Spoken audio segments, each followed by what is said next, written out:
The portfolio allocations for Prime Minister Narendra Modi's new Council of Ministers were finally revealed this afternoon after the suspense that has been building up since yesterday. Well, an interesting rejig in the top four, but before I come to that, I have with me my colleague Maushmi Das Gupta, who covers the government for us, and we'll be very happy to take any questions or remarks that you might have on this new Council of Ministers, so do send them in. Well, as I mentioned, an interesting rejig in the top four. Nirmala Sitharaman, who was Defence Minister, has now been made Finance Minister, and of course, Rajnath Singh, who was Home Minister, is now Defence Minister. But interestingly, the two debutants in this Council of Ministers, two people who've in fact made their debuts in national politics in a way, have been given the two plum portfolios. Amit Shah is now Home Minister of the country, and S. Jaishankar, who's former Foreign Secretary, will be the Minister of External Affairs. Well, with Jaishankar, what Modi has also shown is how he's willing to take risks in a way to address the talent deficit in his party or in his government and bring in people from outside. So that really is an interesting choice. But let me begin straight away by asking Maushmi. Maushmi, you've been covering the government for so long. What do you make of how, keeping aside who's what minister for now, how these ministries have been structured or restructured? There have been some changes there. Right.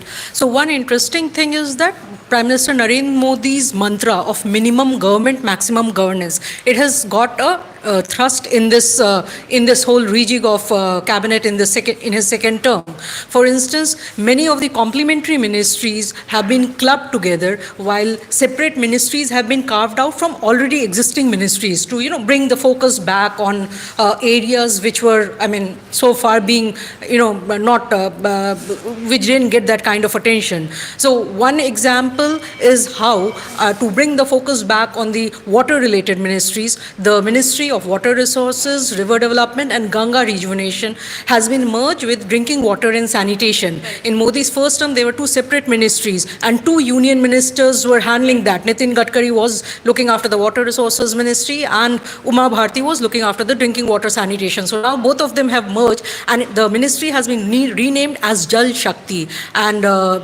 newcomer Gajendra Singh Shekhawat, new entrant in the cabinet, Rajasthan MP from Jodhpur, has been given the charge. So that is one. Another thing that has happened, like I was telling you, was how from the existing ministry, separate ministry has been carved out. For instance, from the Agriculture and Farmer Welfare Ministry, now we have a separate ministry that has been carved out, which is the Animal Husbandry Ministry. And basically that is to bring the focus back on livestock related issue, which maybe was not getting that kind of attention earlier. And in fact, this ministry has got two ministers now, one cabinet minister, Giriraj Singh, and then the Odisha MP, the first time MP, Pratap Sarangi, has been given the junior minister's portfolio in the same ministry. So minimum government, maximum governance gets a new push. So that is one of the key, feature of this cabinet rejig. Right. Well, I have a follow-up question. What does not having a separate Ganga Rejuvenation Ministry mean? Because that's a ministry that this government had emphasized a lot on when they came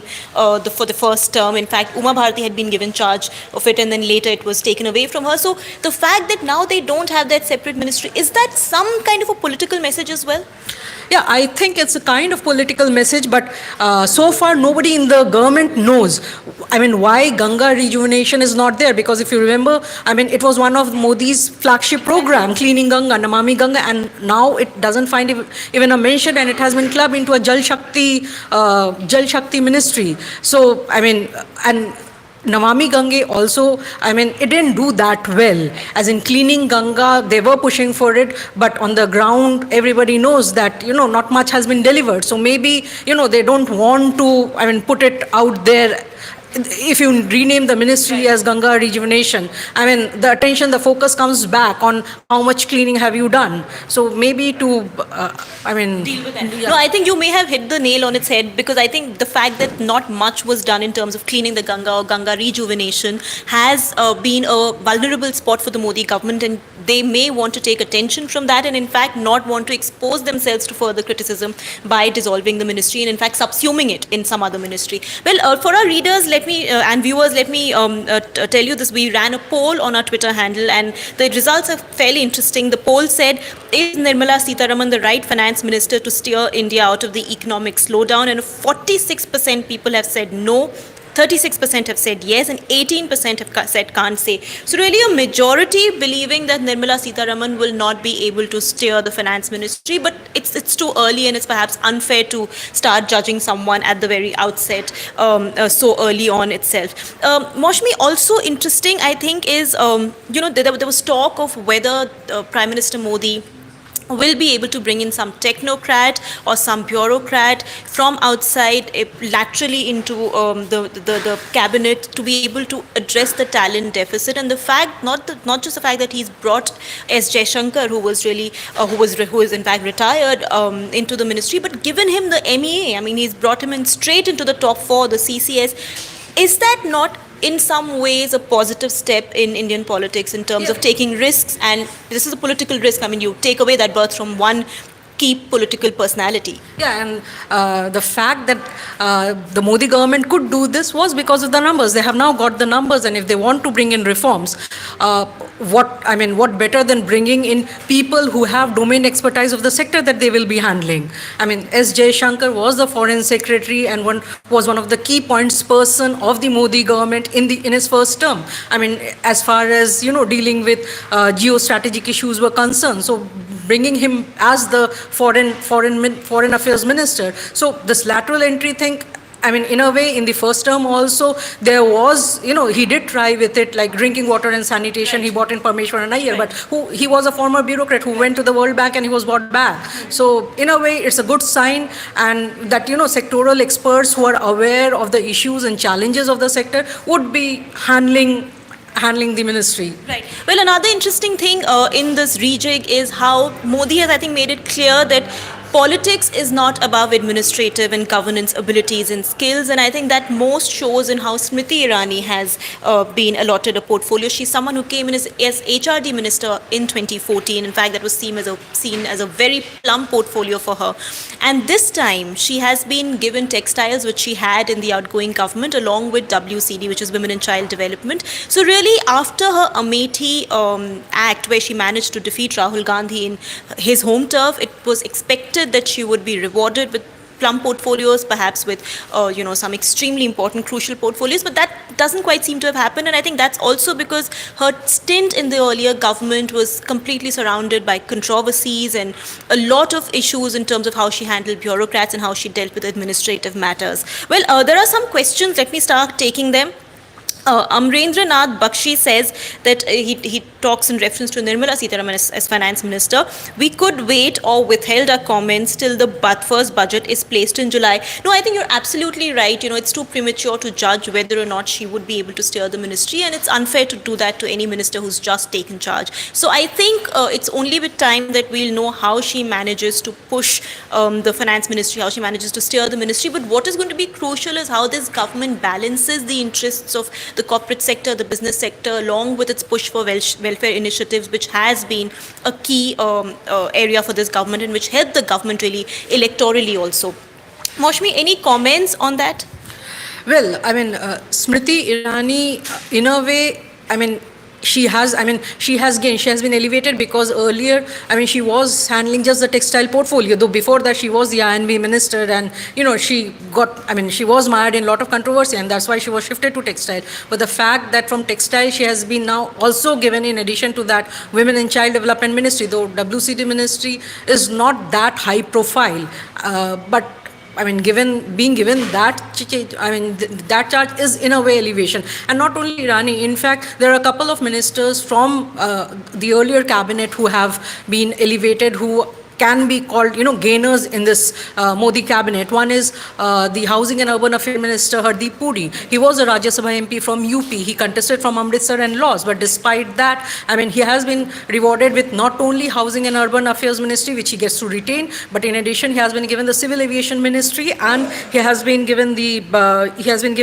Commerce and Industry Minister of Independent Charge, Commerce, Civil Aviation and Commerce and Industry, which in a way, is kind of more meatier than what he was looking after earlier. Similarly, Narendra Singh Tomar, he gets the Right. plum beats of agriculture, rural development, and panchayati raj. Again, bringing, making one minister in charge of complementary ministries. So he's there. Then Kiran Rijiju, who becomes who has been made given the independent charge with youth affairs and sports. So there are a lot of these ministers, many old timers, many from the first term, and some fresh talent who have been given very key portfolio. Once again, going on to show Modi's, trust in his cabinet, in his team of MPs who he thinks can deliver. Well, I was going to bring up this person, but I think the question has anyway come, so let me take it in the form of this question. There's a question from Aditya Kumar Jeevan. Finance Minister should be given to Jayant Sinha, but this will not happen because of Yashwant Sinha.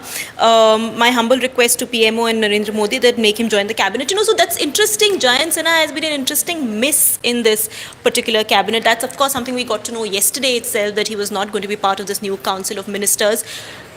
Is it, would you say it's because of the turbulent relationship between his father and Prime Minister Narendra Modi, or is it more about his own performance? Any light you want to throw on that? At this point of time, it looks like it has got more to do with the turbulent relationship that Yashwant Sinha had with the party, because Jayant Sinha, as the civil aviation minister, he was okay, as in he didn't do anything that, put the ministry in the bad light, or, he was seen as a performer. So dropping him is a surprise. Right. So there's another question which says, why has Suresh Prabhu been dropped? There has been structural changes in statistical ministry. Who will head it? Well, Suresh Prabhu, I think, I think it was fairly clear even before the cabinet announcement came that he would not be included. The age factor is at play as far as Suresh Prabhu is concerned. So I don't think that has come as a surprise.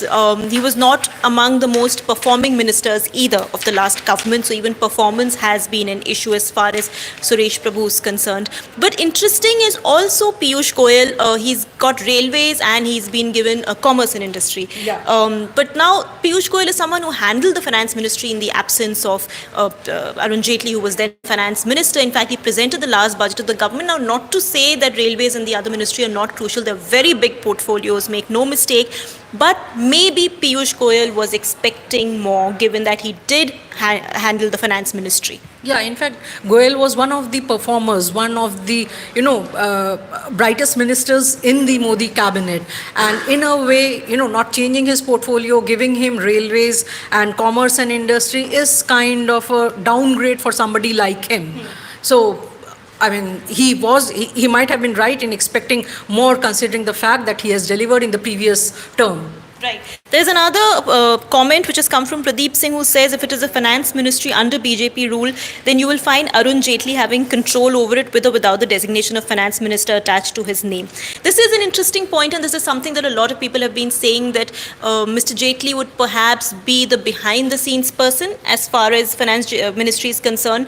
Perhaps even hand-holding Nirmala Sitharaman, given that it's a vast ministry. Do you see that happening? It's difficult to say that at this point of time, considering that Mr. Jaitley's health has taken a turn for the worse. So it will be difficult to say if he would be, of course, he would be present here for hand-holding and all, but how much can he do with his failing health would be interesting to see in the coming days. Well, I'll take one last question because we are really running out of time, although we have many questions which unfortunately we won't be able to take. There is a question which says, what about female representation? There are only 3 women in the cabinet now. This is you said that, this is a very valid point. It's unfortunate that female representation in the cabinet not only remains low, it has in fact, look at the last cabinet, the outgoing cabinet had 2 women in the top 4. It had Sushma Swaraj as Minister of External Affairs and Nirmala Sitharaman as Defence Minister. Now it is only Nirmala Sitharaman who's handling finance in the top 4. Maneka Gandhi hasn't got any berths this time.